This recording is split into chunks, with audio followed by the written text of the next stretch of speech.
Ni semua adik Shilin adik punya. Adik kumpul dari bila ni? Tak pastilah tapi lama dah lah. Okey dik, cari iPhone apa tu? iPhone 13 Hijau. hijau. Hijau? Ni ada sebiji. Boleh try check tengok dulu. Main dari mana ni? Ada Star. Duduk tahu mana? Banjawi. Oh, ni kak ah. Oh, adik seronok oh. Kak dapat handset. Okey, handset macam mana okey? Okey, kualiti dia pelok. Nak ni lah. So harga dia 1350. Okay, so ni free game kita bagi. Ni umur apa ni? 13. 13. Pakai iPhone lah. Kumpul sendiri ke apa? Himpen sendiri. Ni kita buat Face ID siap-siap. Dia pun pandai nak ni pun video kan. Dia nak iPhone ni. Buat dah. Dia pakai iPhone tak boleh. Dah tu Kalau tak iPhone tu tak nak tukar screen. Ni adik nak ambil pakai apa ni? pakai duit Shilin boleh tak? Boleh. Berapa tu? 500. 500. Banyak tu. Mana duit sini? Okay, ni 100.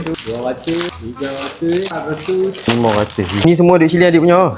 Adik kumpul dari bila ni? Tak pastilah tapi lama dah lah. Lama dah lah. Dapat sebiji iPhone tau. So last kali ada kata-kata apa? Apa kalau nak beli set ni apa main dekat Kedai Melayu? Ni tak boleh. Duit Shilin pun boleh. Ni dok tang ni ha. Boleh ni. Boleh kan lah? Jangan segan. Segan lah. Macam tu. Asyik lah.